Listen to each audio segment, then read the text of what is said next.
I am a better critic than artist, so my usual creative process involves torturing myself sick with guilt until I vomit up some material.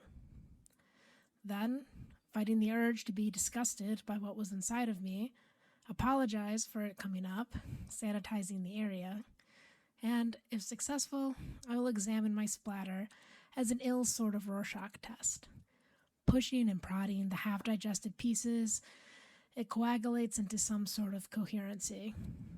That's how I wrote this script, avoiding it until the guilt vomited the words up and onto the page, or rather, Vim buffer, and spewing a stream of consciousness until I had let it all out. Now I'm poking and prodding it until it's something I can be satisfied with. That colorful metaphor is all to say that I have trouble starting, and I feel an immense amount of anxiety expressing myself at all. I tend to engage in black and white thinking, where I torture my thoughts in long form, hoping to achieve a level of certainty that belies any real creative risk. I guess I'm hoping if I think long enough that I can prevent any tragedy from befalling me, but no one is that smart, and the only lives that can be predicted are over. I suppose this makes me a coward. I cannot accept being a coward.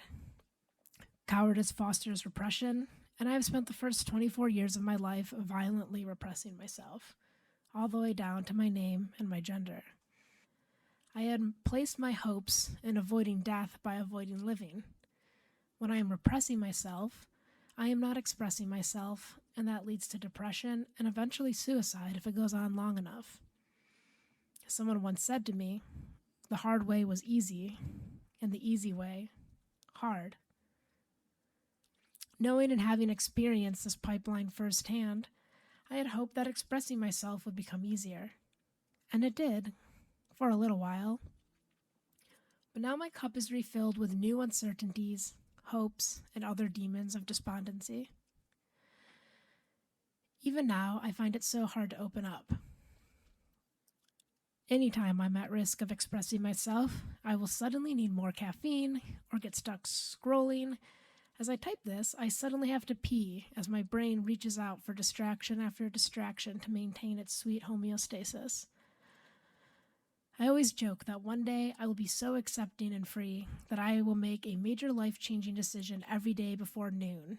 Yet I still can't keep a journal. What am I scared of finding in its pages? Myself. What a stupid thought. Anyway, here's this plant pot I found while thrifting a blender. I figured I should paint some gold designs on it and pop a succulent inside. It looks alright. There's probably a better type of paint I could have used. If you know which type, please leave me a comment below or send me a DM.